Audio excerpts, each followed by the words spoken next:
Day. It gets very cold on top on Mother Day. Yeah, you said what, 2,000 feet? It's about yeah, if you go all the way up, it's 2,000 feet. Yeah. That is wild. Yeah, yeah. Yeah.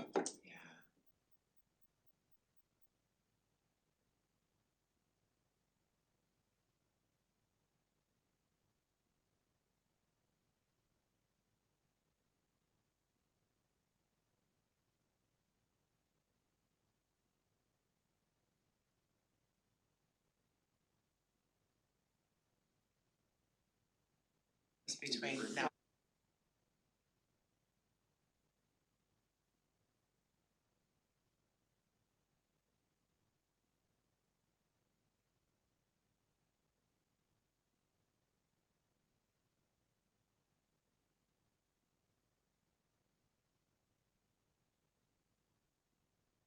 During the week for like 3 miles or something, and then the weekends. Yeah. She's like, Yeah, we well, might go, lady go. That is Because so it won't be cool. used. I hunt at you guys. You know, if I can sign a document that says it's not gonna be used as a normal. Well, we are kind of thin in the Yeah, room, aren't we? most people more online than normal. It's a crummy day. Everybody's like, I don't wanna leave my office. Alright, welcome everyone. Commissioner Fournier had a conflict this morning and Commissioner Bell is with us online. So I don't think we have any. Good morning. I am here, but for some reason my camera isn't working, so I apologize. Okay. I sent out, so first topic, I sent out the update of the Central Services Department work plan that myself and the teams are working on. Same format as last time, nothing has come off, there's additional information added. And I'll just go through some of the highlights like I did last month. So under human resources, under the job classification study, the AFSCME, as you know, the job descriptions have been drafted with changes that came out of the JAQs and supervisors. Supervisors have approved those and they are now being reviewed by AFSCME as employees as part of the bargaining process, and they have until Friday to complete that. The non-rep and Teamsters job descriptions have been drafted as well, and we are preparing to have those come before supervisors to review those like we did with the AFSCME job descriptions. On to the compensation and pay equity study. So the AFSCME comparator survey is completed. We actually had a great turnout from our comparator entities. So we have 11 counties and the city of Tillamook and the state of Oregon, as well as a private health provider survey link. And we received 10 of 13 initially, and then with Mary Jo doing follow-ups and Troop being a little bit more involved instead of just sending this email out, we have responses from everyone. So very, very good news there. And then we are working on the comparator survey for the non-rep and Teamsters group, and we anticipate that to be out April 21 through May 5th. Morning. As I mentioned, we are in bargaining. We've had 3 sessions already. The next 3 are scheduled going through April and May. The draft of the employee manual is almost completed. We'll be talking about that in our next agenda item.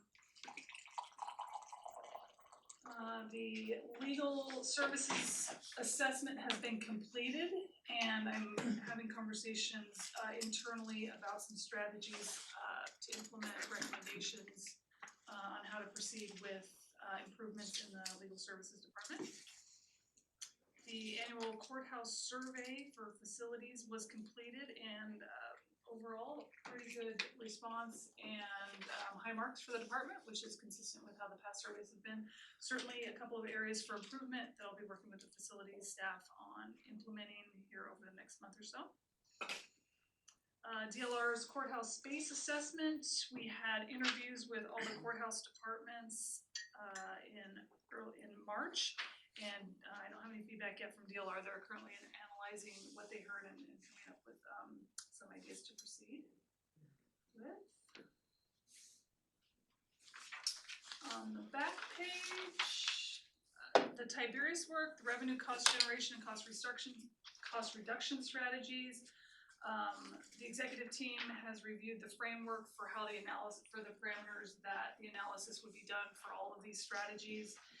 Tiberius has been working on the preliminary analysis the last couple of weeks using that framework, and I should have it today or later this week. And what that means is if everything we gave them, they've looked at a high level at everything and they're recommending moving forward with these certain ones. And I'll have the executive team review that as well. And we're on track to have all of their detailed evaluations by early May. Starting to work on guidance for the compensation board for elected official wages. I'm gonna be scheduling a meeting later in April to present to them, to present to the compensation board what we've done in the past, a little bit of education, what the statutes say, and then provide a recommendation on how to proceed, and get feedback from them on how they want county staff or someone else to conduct wages, to bring back to them at a later date for elected official compensation. And that'll be a public meeting, and I'll let you all know when that gets scheduled. And then under executive team deliberation, everything in gray they've been looking at or have looked at, and then we just have some items kind of on the back burner that will come before them when the time is appropriate. So that is a quick overview of a lot of work by a lot of other people. Any questions on any of that?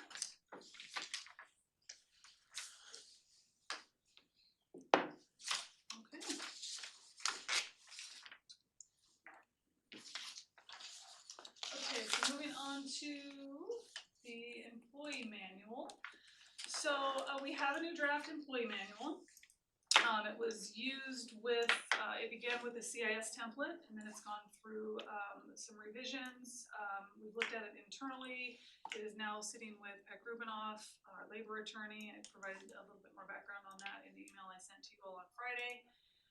My hope, as I described in that email, was to have it shared with you last week, and I don't expect anybody is going to read it cover to cover, but you're certainly going to skim through it and go, oh, I want to look at this section, look at this section.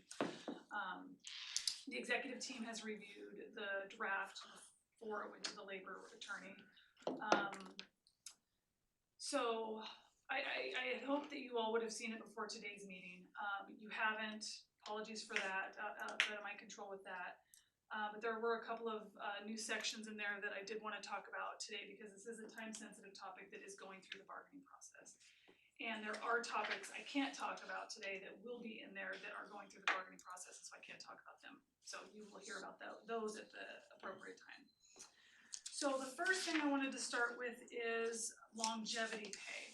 So currently, the only employee groups that get longevity are AFSCME and Teamsters.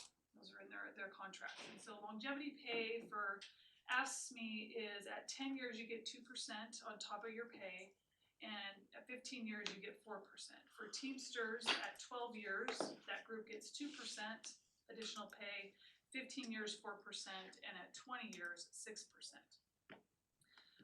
So longevity pay is an incentive that provides an incentive for upward mobility or being here for a longer tenure, or if you're topped out, it provides that additional pay if you've been here for a long time and you just continue to sit at the top of the pay table. Inherently, that kind of leads to some inequities and morale and compression issues among different employees and groups. And so in thinking about improvements to our policy, as I've been working in HR and the employee manual, this is one that got flagged as, should we do something differently with that?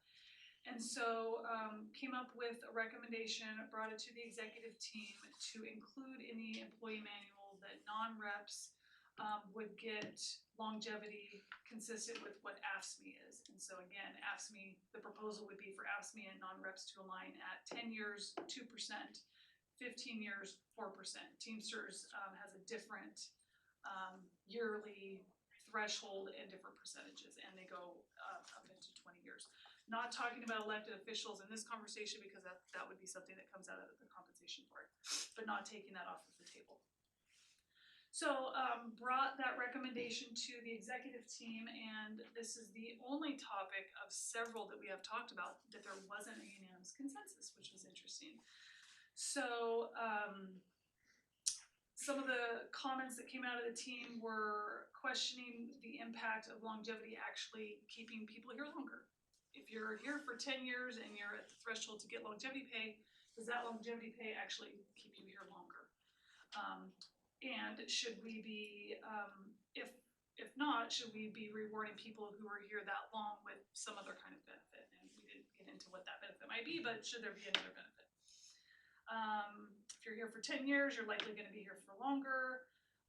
Troops work is not looking at longevity, so if we're looking at these new potential pay structures and compression ease the longevity concern, they aren't looking at that because longevity is tied to the individual. It's not baked into the job itself. And then other members thought that longevity for non-reps should be addressed because of the equity and morale issue that it has the potential to generate.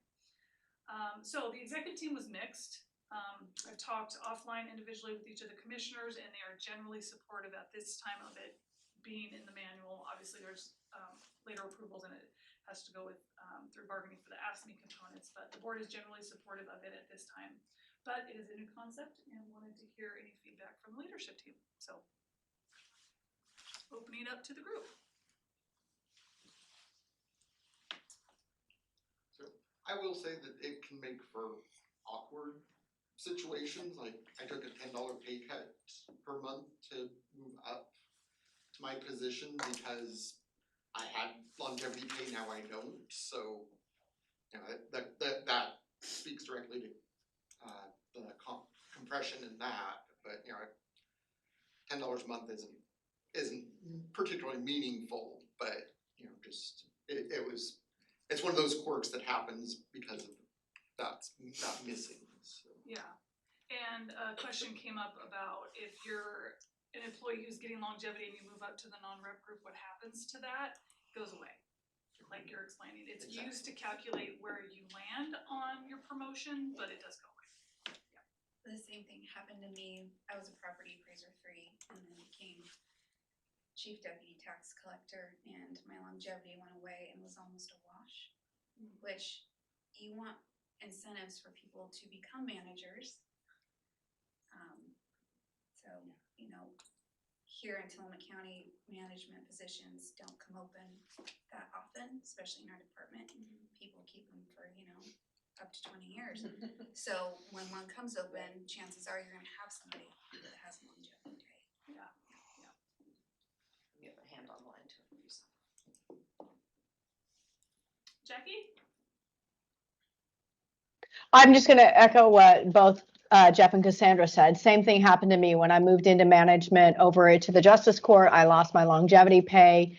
It was compensated for by them moving me up one step farther on the pay than I would have been had I not had that longevity pay. But had they not done that by giving me the extra step, then I also would have come in paid less than I was paid in my union position.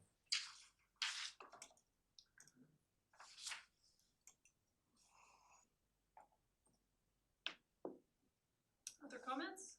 I think from the flip side, having not had longevity pay before becoming chief deputy, so I had only been in the clerk's office. Well, I'd only been was like 5 years, so I hadn't hit that. But then when I did become chief, from the perspective of somebody new coming into the organization, I was, 11 and 12 years. So the longevity would have been nice because I'd already maxed out my steps at that 6th year in the management pay table. So I mean, from the people that aren't getting promoted from within or haven't been in those union positions going up, the longevity then would have been helpful to have. Yeah. So I think there's. And I was gonna mention the cost. So how much money are we talking about? So for 25-26, we will be paying an estimated large changes with wages, but just projected right now, about $600,000 $60,000. For Teamsters, almost $19,000. If we add the non-reps based on who is scheduled to qualify, and this is an interesting nuance here about you guys lost, or you lost, well, you both elected back then, yeah. You lost it, but should it actually be factored back in? Is not about 95,000 for non-rep would be added onto, it'd be a new cost to the county. And then if we did do elected officials, as recommended by the compensation board and approved by the commissioners, it'd be about $17,000. So just a data point there. Any other comments? I'm generally hearing support for this. Are there landmines that I haven't heard yet? It is interesting, and it makes sense that the management, which is a smaller group, they get paid a little more, but the longevity pay is significantly higher. Makes sense because most of us have been around for quite a while, so it makes sense, but that knowing what budgets are these days, that is a consideration that has to be made. Yeah.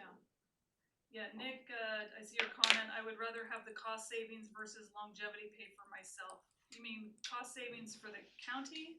Can you elaborate? Yeah, I'd rather have the cost savings versus, we're running out of money. So I'd rather not have longevity pay for myself. Okay, just wanted to make sure I understood that. Thank you. Yep. Okay, other comments? Okay, the other item that is proposed to be in the manual is around management leave, exempt employee leave, and how time cards are kept. So it's been my understanding, with hearing things from other exempt employees and for myself, it's just been a long-standing issue, and there's been some confusion by some about how salaried employees who are non-rep exempt employees need to record leave or take leave and record that taken leave on timesheets in order to reach 40 hours for a work week. Basically, salaried employees are not being treated as salaried employees. And so, I've heard differing opinions on this. I asked, it came up in a conversation with Peck Rubinoff and Jenny, and she was surprised to hear what we were doing. I asked her, and she agreed with what I was thinking we should be doing, but I didn't really have a basis for that. And so I asked her to prepare a legal memo. She did that. We talked about it at the executive team meeting. And basically, she's recommending that we do something different.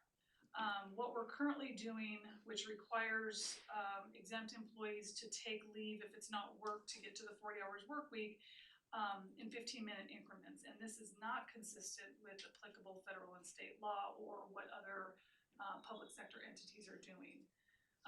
It's not illegal what we're doing, but it's certainly not the norm for salaried employees. So she has some revised language that I'll just read the first part of it. And we're still fine tuning this, and it'll be in the manual, but salaried exempt employees are required to use accrued leave for absences from work that result in an average daily work schedule that is less than or equal to 4 hours. Use of accrued leave is not required if the exempt employee's absence is made up by flexing work schedules due to workload. And so we're changing the 4 hours piece, but basically if me as an individual is a salaried employee and I typically work an 8-hour workday. If I work 5 hours, I don't need to take 3 hours leave for that day or the week. If I work 2 hours, I would, especially if it's not flexing. And there's a lot of nuances here. There's a lot of education and training that we need to come out of here with specific examples and how to complete time cards. But the bottom line is salaried exempt employees should be managing workloads to meet deadlines, not trying to get 40 hours of work in. You can work less, you can work more, but your bar is to get your work done, which if you're not, is a management decision for your manager to be dealing with. The exempt employees would still complete timesheets, but it would basically be what Jenny is calling exceptions-based reporting, which is to track when employees are there for the day. So you would put 8 hours a day, which I think some managers are actually doing right now, because they've come from other jurisdictions where they know how this works. You would put 8 hours a day unless you're actually taking leave. So whether you work a Sunday or a Saturday, which I know a lot of us do, you probably wouldn't even put those down. That's what I do. I got back from a meeting in Salem at 7:30 last week, and I just put 8 hours for that day, so. Yeah, I put every single hour at work. Yeah. I know I don't get paid for more, but you know, Yeah. so that's, everybody's doing it a little bit different.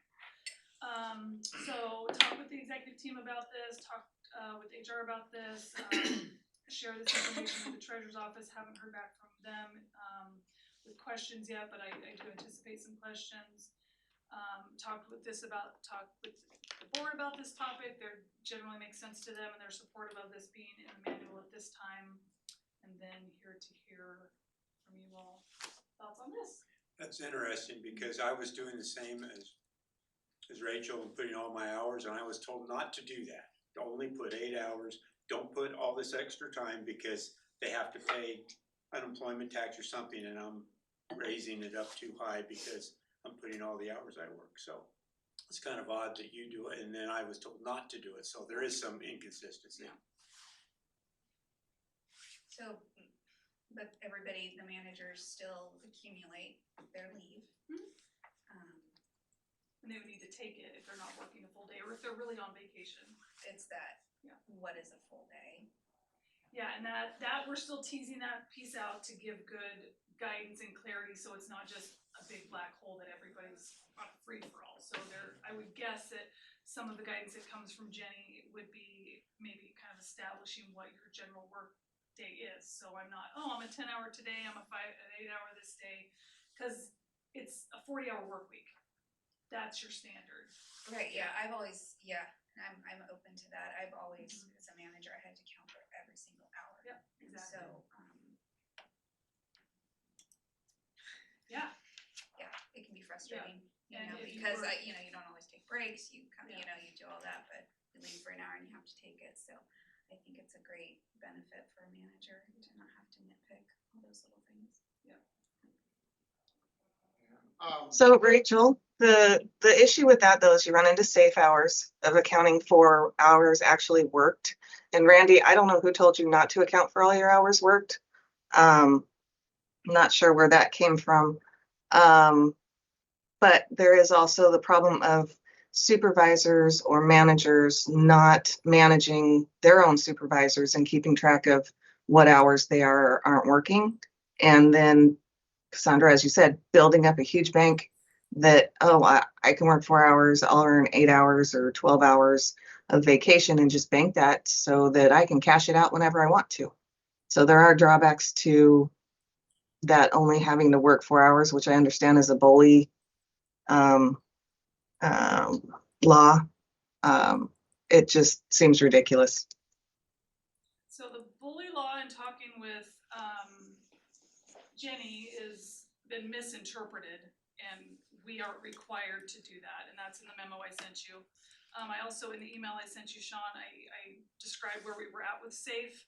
The initial response from Chandra at Peck Rubinoff was that is not her understanding, and we don't actually have to have actual hours worked reported to SAFE, and I'm waiting for a memo back from her to share with you. And then for management, that is a potential drawback. I think if people wanted to abuse it now, if I wanted to cheat on my time card, I could do it right now and take advantage of it and nobody would probably know. So I think there's always going to be those people, and it's the department heads or whoever's managing that person that should be managing that person. And if they aren't managing that person, then I think we may have a person in management that should be in management. Well, then I see stuff on my end that is going on, that's happening now and has been happening in the past. So that's why I'm really leery against this, change, but Yeah, and I would say if that is happening, then that needs to be addressed. It shouldn't just be living in the darkness, so to speak. So, I don't disagree with that. Chris? Yeah, it's tough. You're gonna have managers, you know, like my deputy tax collector who's on the floor. You know, you're gonna have inequities between managers. Oh, this person's only working 4 hours and leaving, but I have to be here 8 hours. And, you know, I see Sean's point. There's a potential for, could be potential for abuse. Yeah, and I think, you know, with the bar being people getting their work done, you know, I think everybody has a different level of work and pressure on them. You know, some people may never get their work done. Other, if they're just forward, you know, facing, you know, maybe they get it done quicker. Or if I am super efficient and I get all of my work done in 30 hours, that's what the law says is appropriate because I'm a salaried employee. That would ever happen for me, but you know, just for example. And so this is a total culture shift. It's a new way of thinking of what a salaried employee is. But if you're working 50 hours one week and 39 the next week, I don't think you should have to take an hour of vacation time. I think that takes advantage of our managers who are working really hard. And clearly the language in federal and state law supports that, but Chris? Sean, did you want to finish your thought? the only other thing is AFSCME employees aren't allowed to flex within separate work weeks. So it would have to be within one work week. You know, you can't work 41 hours one week and 39 hours the other week, is how it is currently set up for AFSCME employees. So if you're allowing management to flex between different work weeks, you may run into different pay periods. And now we're having to do a whole bunch more tracking on our end. And that just creates a mess for payroll. Yeah, I don't think there's any week to week. So AFSCME separate from non-rep, but I don't think this scenario is week to week. Or like there's carryovers. It's just your bar is it's more of a daily computation for when you're taking leave. If I work, again, my understanding, there's more coming here. My understanding is if I am getting all of my work done in 30 hours every single week, I don't have to take leave, provided that, you know, I'm working at least, if I'm on an 8-hour schedule, 4 hours a day. And I think these are extreme examples. The managers we're talking about, I think everybody's working 40 hours a week or beyond, but there's gonna be those times where maybe they wouldn't have to. And that's part of being a salaried employee because they've been so efficient in cases at getting their work done. So is the work week that starts, what is it, 11:59 or 12:01 Sunday to 11:59 Saturday, is that AFSCME specific or is that? I think that's AFSCME specific. Okay. Yeah, but that's a good question to ask about. Yeah, or is that defined, county policy? It's defined in our handbook, I believe, not just for AFSCME, but as county policy, I thought it was. But I think this would change that for. Make sure that, just checking, because it was in the original draft anyway, it was defined. Chris? So my comment to that is I still think you gotta account for 40 hours within a given week. That's not only standard with our employees, it's also pretty standard across the private sector as well. Not every place though. If I do a 15-hour day, I write 15 hours down. I don't get paid overtime. And if I take, you know, on a Friday and I take a couple hours off at the end of the week, I can still get my 40 hours in. I think some of the differences too is that salary should be adjusted to, you know, match some of that which happens out there in the private sector. Private sector, you typically anticipate 44 48 hours of a normal week. So the salaries are usually approximately based on 44 hours a week. And that's where your salary gets set, the private work. We also have 3 personal days as opposed to 1 personal day. So if you want to take an extra hour off because you were efficient, then the 39 hours, take an hour of personal time off. So and I think that's where, we get some of those additional benefits. The other thing I look at that kind of going into the extreme, if you can get all your work done in 30 hours and this is in a week and that's fairly consistent, then maybe you have too many employees. Or maybe one of those employees could be reverted back to a part-time use. I disagree with the policy change. The other side of it too is that when we start looking at, when I do anyways, and I start looking at, a salaried employee versus a non-salaried employee, and it's just, to me, they're still employees. Yes, the managers need some additional benefits, and we give that to them with personal time. Yes, the managers should receive a little bit more pay, and they do receive a little bit more pay. So I think we've offset that. So long story short is I believe what we have works fine. I believe you should write down every hour of the day that you work, or vacation, or sick, or personal leave. So I disagree with the change. Thank you. One thing that comes to mind, like on Wednesday, I'm taking a couple hours off for a doctor's appointment. Theoretically, under this new system, I wouldn't even need to take sick leave for that. I don't know if that affects the math or not, but there are other considerations that we want to consider. That doesn't affect me because I have far more sick time than I could ever cash out right now, but that's the current situation now, right? So if I want to take sick leave off on a Thursday, I need to take 2 hours of sick leave, but I've already worked a 12-hour day on, or a 10-hour day. I've already offset the need to use sick, so I don't need to count that. So that works perfectly fine under our given scenario. I'll be quiet.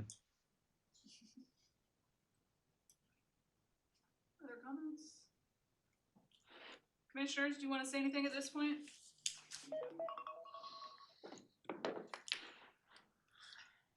Sure. This is Mary Faith. Excuse me.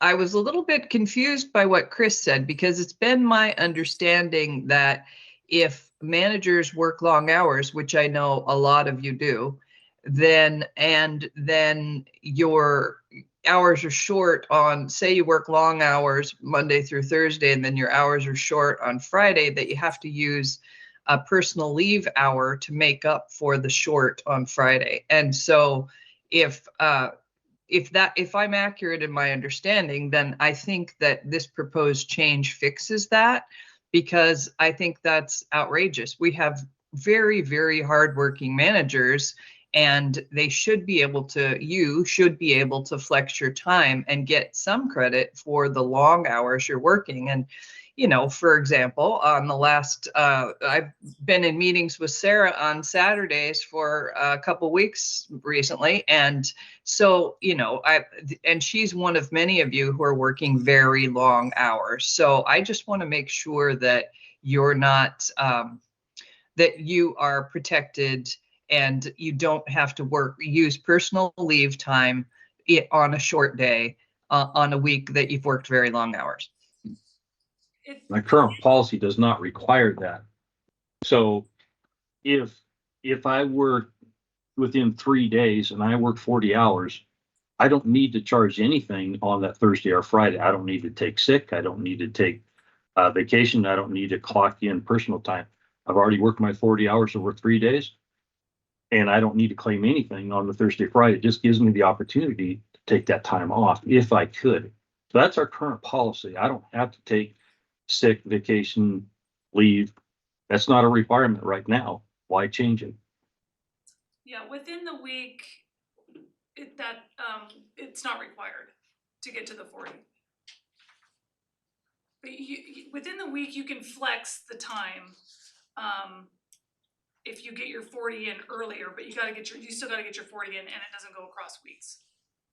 If you work a heavy week one week and a light week the next. Okay, so so where you would have to take personal leave is if you're not within that work week. Correct. If you worked 50 hours one week and then the next week you worked 36, you'd have to take personal leave for the 4. Is that Correct. accurate? Correct. Okay. Well, I'm against that because I think the way that managers are stacking time is not it's not good for your home life. It's not good for your work-life balance, etc. You know, we have managers putting in tremendous numbers of hours, including Chris, and so I think that I just want to make sure that you're compensated for that.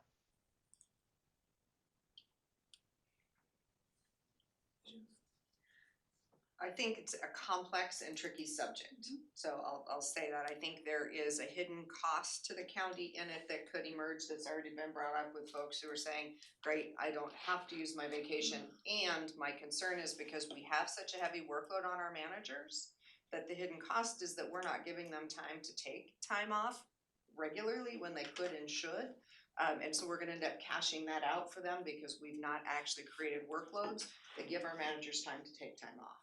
So I feel like there's an underlying piece here about how we've set up workloads for our managers that needs to be addressed, that would make this change more palatable, I think, to me. I feel like we've just got this huge inequity going on, and I fear that we will just end up, managers will never take their vacation because they never have time to take their vacation, which is the piece that I think is wrong.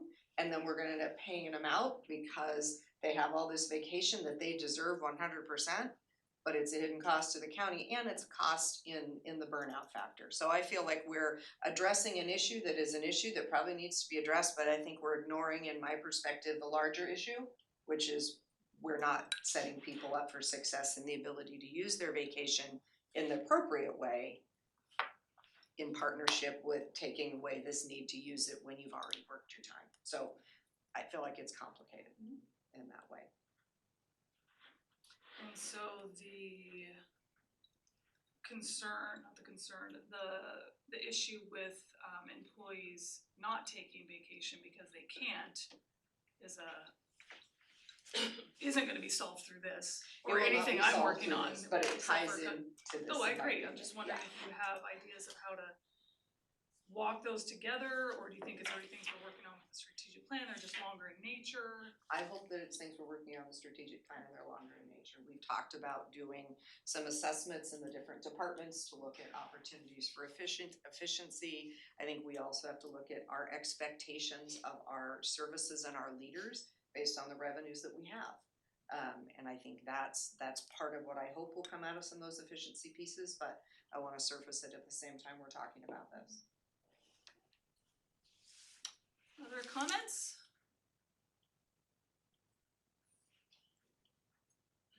Okay. That is all I have for the manual.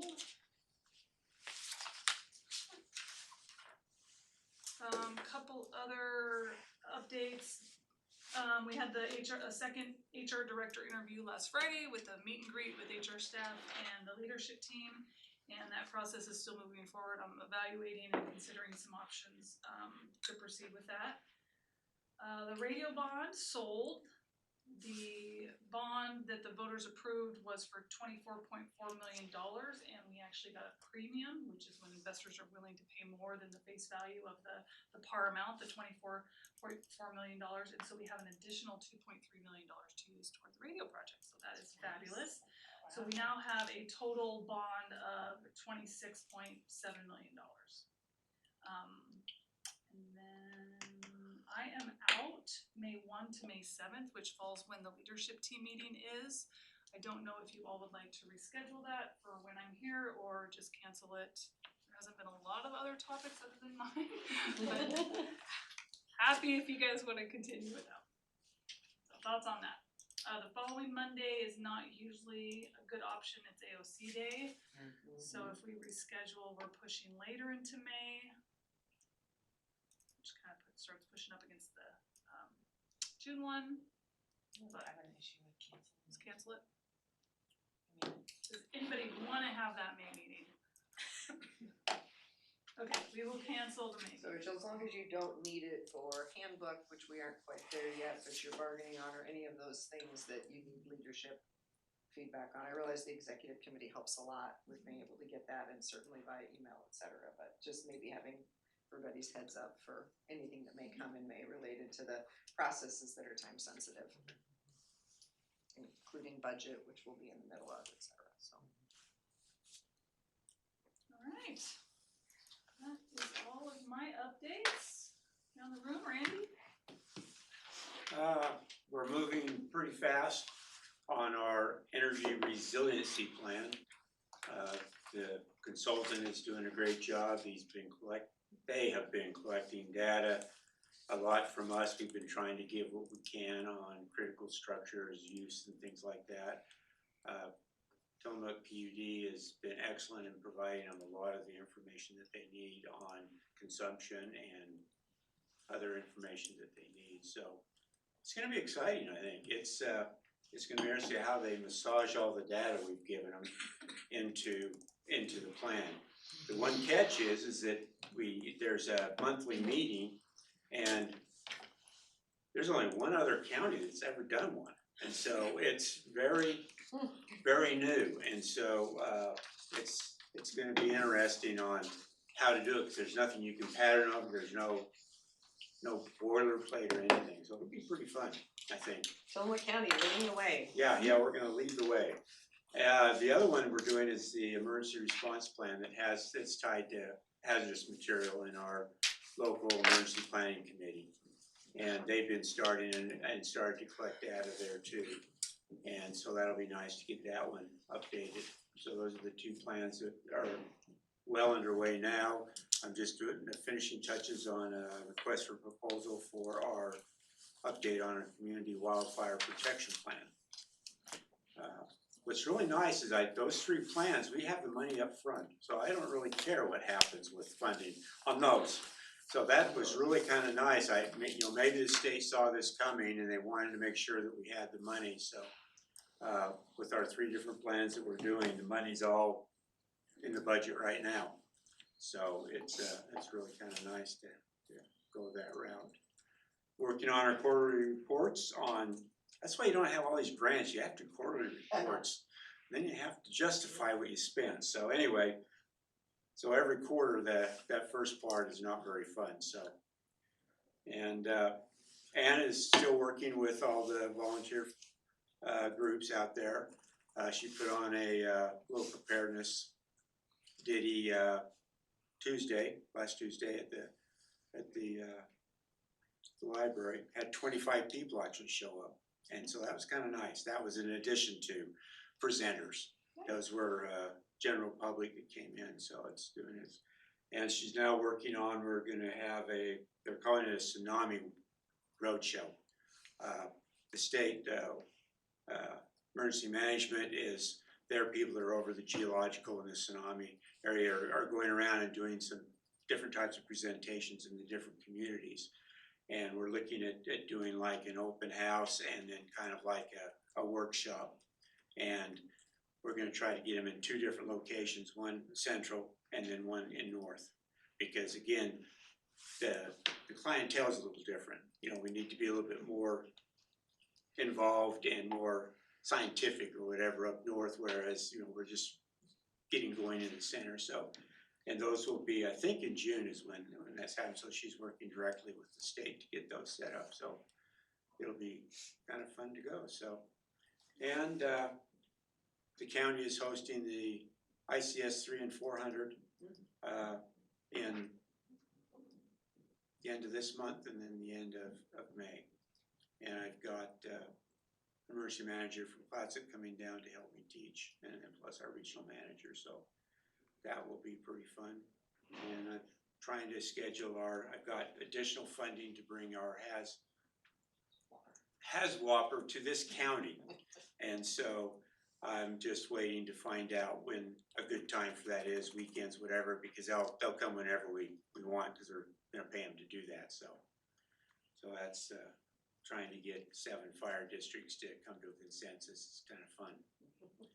But anyway, it's, we made it through the winter, so I'm happy. And that's about it. Sandra, you're live? Like, day 12 of pneumonia, so it's my first day back. Not quite sure what I'm doing here yet. I'm just kind of, when you've been gone for a long time. Things are going well though. My managers kept everything moving. Working on the CAFA grant, I gotta get that for the board. It's my first year doing that. It's very difficult. One of the moments I really wish Denise was still here. Collection is going good. We are 0.40% behind where we were last year, so it's about 270,000 behind in collections this year, which is interesting. I haven't identified if it's a bunch of accounts or one single account. Appraisers are out doing their maintenance, and I did have a question about TextGov, if there was any news on that. Yeah, it is in IS's budget. Okay. For next fiscal year to pay for the whole rollout. And then when some of the dust settles after budget, we're gonna have them come back, cause only you received a demo? Who all got the demo? Oh, you did too, Yeah, okay, yeah. yeah, so we were gonna do a larger demo with the leadership team to see what else they could do, and then, yes, we are rolling that out. Yeah, it is exciting. So next fiscal year? Yeah. Okay. Yeah. Alright, And we can start laying the groundwork for that beforehand, but just okay, capacity. that's great. So forgive me, but that's all my updates right now. It's as much as I can do. Not a whole lot. Over the last month or so, I've been hearing a lot of things. Election cybersecurity's gotten slashed. There's a big question mark about the cybersecurity state and local tribal grant. Nothing that directly impacts what we're doing, but quite possibly will impact some of the tools that we have available. I'm not under any delusions that IS are the only ones that are gonna feel the impact, so definitely strongly encourage everybody to keep an eye out. Anything that, whether you're getting funds directly from the feds or more likely programs that you use that could be impacted, just keep an eye out, cause it's getting ugly. Okay, Christie? Well, Secretary of State Tobias Reed came and visited my office last Thursday, so that was nice to have him here and talked about some of our local issues, and the commissioners came down and met with him as well, so it was nice visit. Our ballot boxes are all now installed throughout the county, with the exception of Manzanita, because they'll be placing theirs in June. So, but they look amazing, so I'm super excited about that. We mailed military ballots and foreign ballots on Friday for the May election, so those went out, and we'll do out of state on the 21st, and then we'll go insert on the 28th, and then everyone's ballots will be mailed on the 30th, so that's good. Some interesting things, like we're struggling with like the housing trend. It's obviously, things aren't selling, so our recordings revenue for this year, we're about 75,000 under where we normally are at this time, so we won't make our projected, I'm sure. We'd have to do a lot of recording to make that, so definitely down there.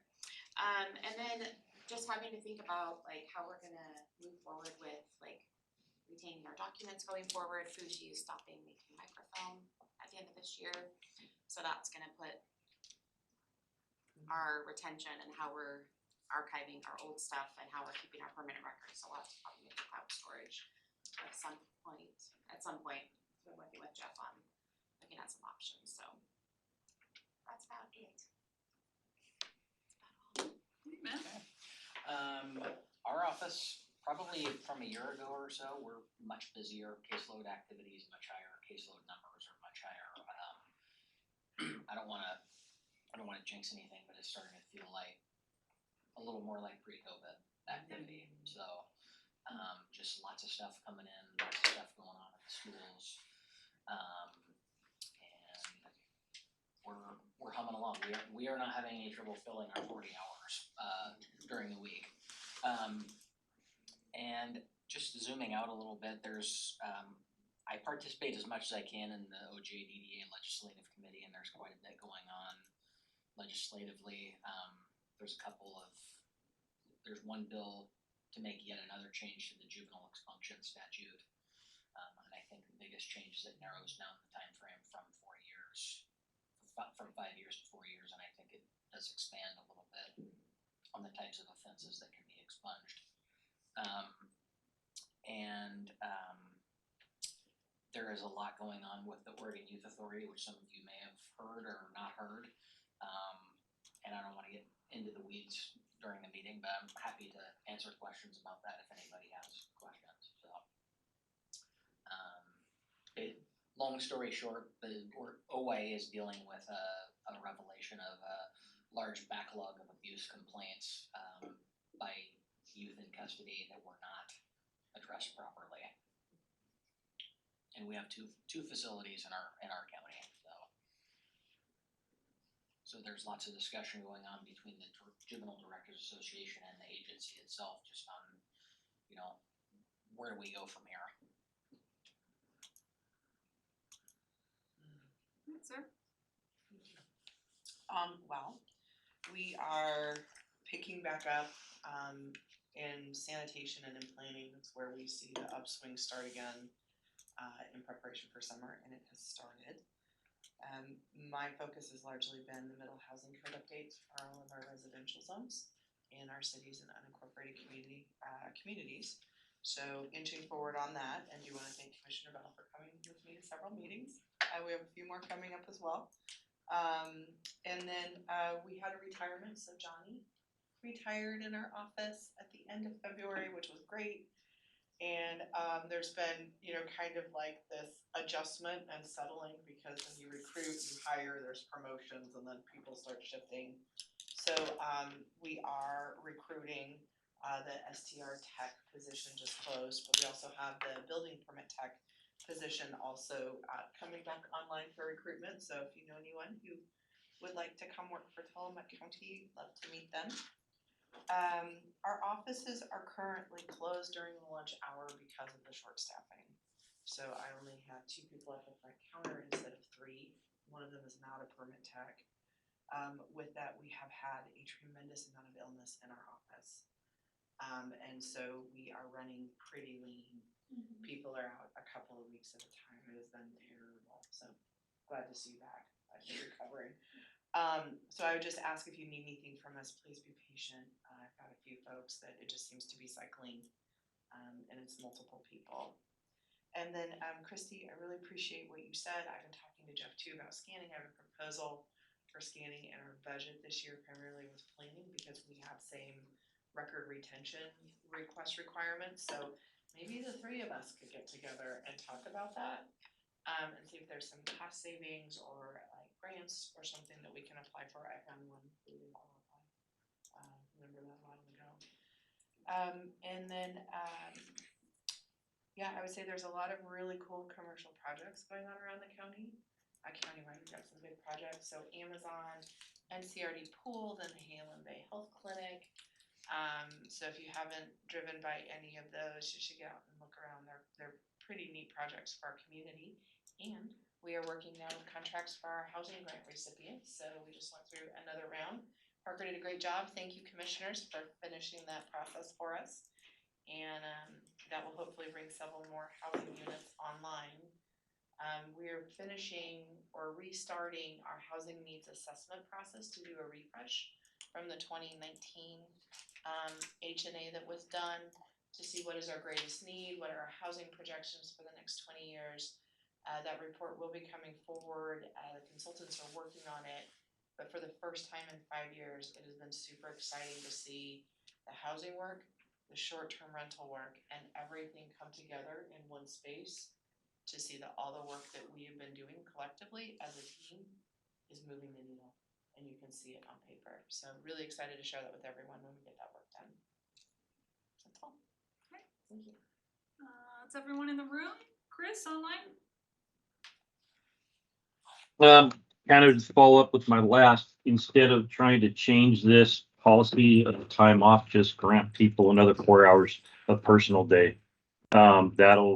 Personal time, that'll make the tracking of this a lot cleaner and simpler and still provide for some additional time to offset working a 50-hour week and then taking 1 day off or 1 hour off the next week. So bump up the personal time, nice and clean and simple. So that we essentially will have almost another week of vacation time. So off my high horse with that one. Tomorrow, my staff, the managers, we're doing a how to recruit, onboard, and supervise with the long game in mind, in person over in Beaverton. A lot of CIS courses that are out there. That one's in person.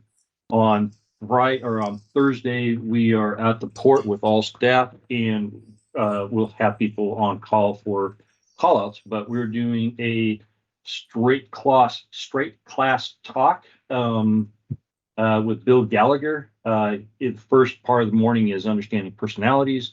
The afternoon with a taco bar in between.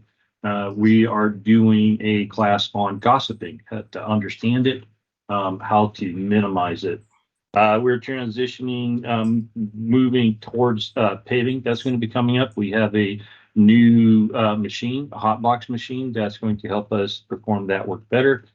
Hopefully we'll get into doing some long-term, actually doing some taking a dent into the number of potholes out there.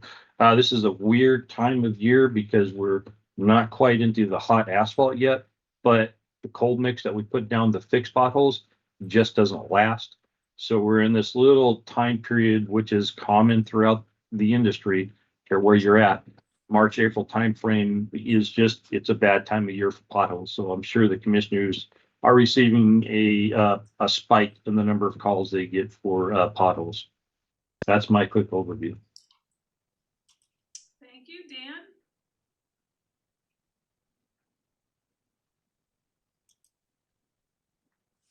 Can you see me? Yes. Okay. First of all, good morning, everybody. For the most part, things are pretty normal here. We are working on, with the help of HR, bringing in our seasonal staff. We actually have Park Coast training scheduled for next week. We're going to divide that into 2 groups with those that work here at Barview Jetty, and then we'll meet later on with those that work at parks that are beyond Barview Jetty to make it a little bit easier to get through what we need to. So that's kind of exciting. The idea that summer is actually really close is always a good thought, at least in my mind. Also, Parks has put together 4 community work groups this year, where what happens, they come out on 3 hours on a Saturday morning, and they help mainly pick up debris that's been put into piles by park staff the week before. We've had 3 of those already. We had one on Saturday, a second one at Trask, actually. And you know what, it's very helpful. We're getting anywhere from a half a dozen to a dozen people. And you know what, it's just a great PR move. We get some work done in our parks to make them look better and get ready for the season. And we're very, very appreciative of that. And not only that, but at the end of the day, the folks that volunteer walk away with an annual parking pass, so they get something out of it as well. Park staff is currently working on a local government grant. We're working with Global Grant Services on this. And the idea behind this next grant is to do a small second check-in kiosk at Barview Jetty front entrance. And then also just to give everybody just a brief overview about what's happening at Barview Jetty. We started this last fall with an RFP. The RFPs came back with a budget amount that was almost as much as just for design, as much as our entire budget. All right, so we took a step back. We went through an informal procurement process. We came back, and it was also very, very expensive. And so finally, we went to just dealing with an architect and with the sole source contract under 100,000. And sure enough, the numbers came back at 99,000 and change. It's just like, how do you win this? So, finally, we were sitting around the table, park staff, and we had the discussion. Somebody brought up a name of a group called SAI Building Design out of Rockaway Beach. We've talked to them. They gave us a proposal. We're meeting with them this afternoon at 2:00, but we know that their price is going to be a lot less. So at this point, we're just going to make sure that they give us what we need. Then if we like it, we're going to take it through the process. So we think things are going fine until someone tells us not. But if they do, we just put our heads and look at the problem, resolve it, and move forward. That's what I've got for this morning. Thank you, Dan. Jackie? You bet. Jackie? Good morning. We too have been dealing with a lot of illness here in Justice Court, so we have been short-staffed a good portion of the last month. However, we are just keep plugging through, and those of us who are here are doing our best to stay afloat. That's about it. Thank you, Joel.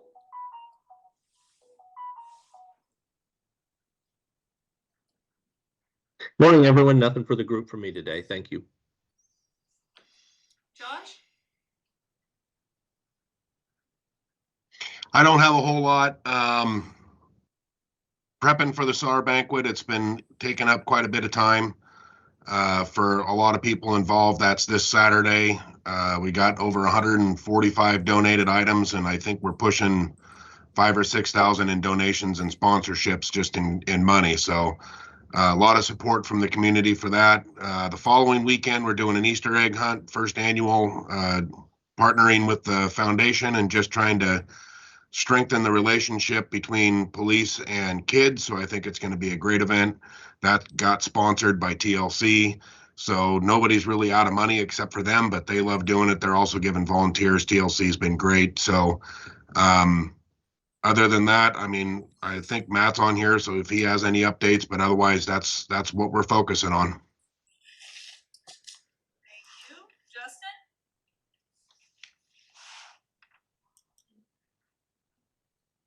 Good morning, everyone. I know a lot of your faces and names, but I'm Justin Weiss with Solid Waste and Recycling under the Public Works Department. Yeah, a lot going on with solid waste. We just switched over to our spring summer hours at our Manzanita and Pacific City transfer stations, so a little bit more availability for the public. And that also coincides with the April 1st kickoff of the ODF-sponsored yard debris voucher program, which is quite popular within the community. So residents who are property owners get 9 cubic yards of free disposal per voucher. So those are floating around. We also have sign-in sheets at our Manzanita and Pacific City locations, so people don't have to have the voucher. So that's kicked off, probably going through September, October. We're also moving forward with our call for bids for our Manzanita East Wall expansion project. So finally getting infrastructure shored up there, and that should be rolling in the next couple months. And then we're also pivoting to Pacific City after that to get a building down there in Pacific City for more coverage for recycling during the rainy time of year, a baler, hopefully to process more materials. And that's going to also help us move forward with the new recycling law, the Recycling Modernization Act, which is kicking off July 1st of this year. Tentatively, it's going to be kind of a learning and an iterative process of implementation, but we're going to start in Tillamook with a broader range of materials we'll be accepting. Tillamook's technically the only jurisdiction due to population that needs to adhere to all of the new specifications of the law, but we are going to hopefully standardize our recycling list in Manzanita and Pacific City for consistency across the county. So there's going to be number 5s are going to be on the new recycling list, the black potting plants from the nurseries, plastic film. So we're just working through the logistics with SWAC and Don Giever Recycling on more space and how we're going to be processing all that. So that'll be kicking off July 1st. And I've had some emails back and forth with Commissioner Scar on the topic. And so I'll be happy to come before the commission after we get through budget season to give more of a high level overview of the new law, and if we'll see more curbside and what the materials we'll be taking and how the infrastructure is going to change. So some big changes coming this year for recycling. And I think that's my update for this meeting. Happy to be involved with these more going forward. So thanks, everyone. Thanks, Justin. Marlene? Good morning. So a few updates. I think this is a repeat from last time. We're still responding to the presidential executive orders and those related actions. And I feel for the rest of you that have been on that roller coaster ride. And it still feels the same since January in a large part. I think, Jeff, you were mentioning about federal grants. So most recently, we received some information from the National Primary Care Association and from some direct reports from Oregon that the funding that supposedly federal funds that were approved and funding was appropriated and then notice of funding award, or those what they call NOFOs, if those were released prior to the new administration, they're still in process to be awarded, but the processes are taking a lot longer. So, but by the time the extended timeline occurs, it may be a whole different story. So ask me next week. Anyway, so we're keeping an eye on that. There's, for us, this time of year, as some of you may know, tons of reporting. February through April is federal reporting for all federal grants, for the National HRSA grant, for the Medicaid state funding, for any state grants, for public health grants, and so forth. And this year, we're also in the middle of a triennial review during the same time frame. So it's a little bit hectic. Some of the state grants, for those of you who are impacted by Measure 110, so maybe you in the juvenile department, with the new appropriation under Measure 110 for substance use intervention and treatment, those grants are going forward even though they've been delayed. So there was a request this last week to submit an updated budget by Friday, along with the final report for the last quarter. And then any unspent funds may be reappropriated to some of the additional work. And I always forget, it's not diversion. Where we're doing new, For deflection. anyway. Yes, deflection. Some of those funds may end up going through deflection. I always get those mixed up, or can't think of the word for it. So anyway, we're waiting to see what's going to happen with those. Either way, there may be some positive impact in terms of resources for our community, for law enforcement agencies, juvenile department, behavioral health, etc. We submitted a request for a change in our Medicaid reimbursement. That's in process and could take many, many months. A couple of other repeats just to keep it out there is we're still seeking a replacement for our health officer vacancy and working with the DA on the replacement for the medical examiner. So I really want to get this little badge out of my office so I don't have to take on that role for the health officer or the medical examiner for that matter. Anyway, there's an option we're looking at with one of a partner county to purchase some FTE. So fill you more next time we talk. We've had a lot of changes in our medical providers and our dental provider in this last year. Luckily, we have been able to anticipate some of that and had some reserve to be able to address it, but it's created a little bit of a roller coaster in our revenue as well. So we're seeking to replace 2 medical providers, a physician and what's called advanced practice provider.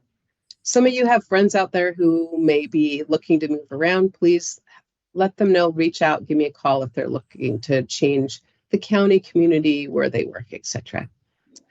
And then the last thing is just for those of you who may work with people that are on any kind of pain medications or pain management contracts with us. We're reviewing all of those and it's making people really antsy. We're not pulling people off of their pain management agreements. And so law enforcement may hear about some of this, but we are just reviewing our criteria, including narcotics prescribing and treatment plans. So if people are anxious and you hear about that, that may be related. And last, but not least, is investigating some improvements in documentation in this big portal we use for all of our medical documentation. So Jeff probably is more familiar. There's a ton of AI tools out there that really can help improve those processes. So we're working with our vendor for electronic health record on some of those options for providers across the board, dental, medical, and behavioral health, and seeing how that might work for us. Just thought I'd end on something interesting instead of all these scary financial numbers and changes in staffing. Thanks for the opportunity to present. Appreciate it. Thank you, Marlene. Nick? Okay, so Veteran Services bought 15 gun lockers from Pierce Arms to raffle off as a preventative measure for veteran suicide. ODVA was generous enough to give us $5K for this. That's all I got to report. All right. And Sean? So we have budget workshops starting this week on Tuesday at 9 a.m. April 24th, we will be migrating our accounting software MIP to the cloud. So there will be no access for most of the day, but we will keep you informed of when it is available. And then we will be rolling training out to the individuals that are signed up for MIP and using it. I am still waiting for one budget to come from a department. This deadline by almost a month. May 7th is the last day for central purchasing and purchase orders. May 30th and June 4th, we need all credit card vouchers, any vouchers for the fiscal year. June 26th is the day for first fiscal year 25-26, July 2nd check run. And June 30th, all deposits are due by 10 and 4 p.m. for the end of the fiscal year. Our auditors are scheduled to come at the end of July 21st through the 25th, and then again August 25th through the 29th. So there may be some increased document request coming in the next couple of months. Thank you. Mary Faith? Thank you. Well, I want to let people know that the campaign to educate the community about ballot measure, the numbers just flew out of my head, 29-183 to increase TLT tax is moving forward. We have a political action committee, and we've been coming up with some materials and visiting public meetings. We're developing ads. We're requesting letters to the editor. So that's all moving forward. And people are largely accepting. A lot of people are just nonplussed about it. Like, oh yeah, 4%, that's fine. So, so that'll be, if that goes forward in the May election, it will be good news for our budget. Unfortunately, we won't know in time for the hearings, obviously, but we'll know soon enough. We'll know in May. So that work's going well, and I'm grateful to Doug Olson, who's on the Political Action Committee, and also to MJ Bosty, who is one of our Citizen Budget Committee members. And Larry Oswald is also on the PAC. So there's a lot of good work being done in that regard. So I think that's it for me right now. Thank you. Thank you. Erin?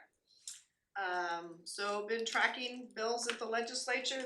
We're kind of at that point on the 9th. If bills haven't had their work session, they will die. So there's many stacked up for work sessions. One of those that's stacked up for work session is 3556, which is the one to try to build greater flexibility into the transient lodging tax. It was on a work session's agenda last week and not heard. So it is on an agenda, hopefully, to be heard this week. So we're not sure. This may be where it dies, but we're gonna find out. So I've been tracking that one. That's 3556. If anybody's just, dying to know, you can go into OLIS and track. Couple of other bills we were tracking. There was the one for sustainable timber harvest, which has been moved forward at this point. So we'll keep watching that and see where it goes. Similarly, the one for recreational immunity has been moved forward. That went into rules making. So we'll see if it ever comes out of rules making.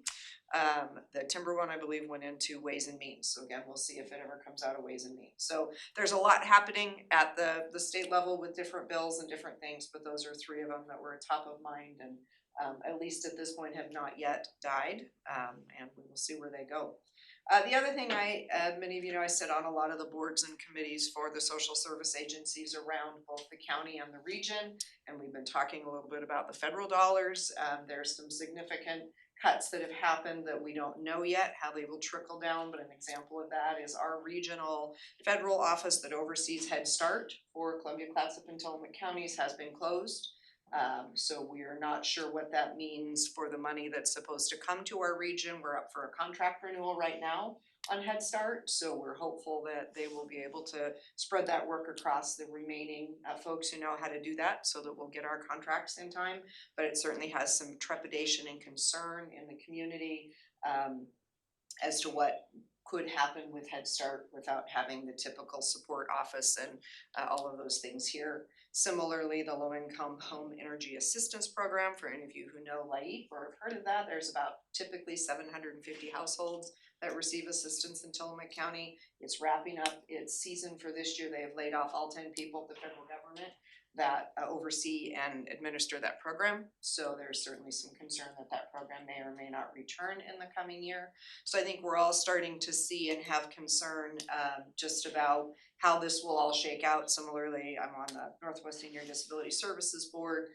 They have laid off the majority of the people who oversee the Meals on Wheels program funding at the federal level. So again, there is concern as to whether or not, as that rolls through in the coming year, that funding and that program will actually be active. So lots of things that we're watching, lots of things that we don't know yet. But I think as we talk about local impacts, we'll make sure that folks are aware, because if we do end up losing some of those sort of base support programs for folks who are in more vulnerable, we're gonna see that roll through our communities and through our county. So just kind of a heads up, and I will let everybody know when I know more. But lots of potential impacts that are starting to line up for that work. So, sorry, I don't have a happy note to leave it on. Well, the happy note is we're canceling the May meeting. Yeah. All right, anything else? Okay, thank you all.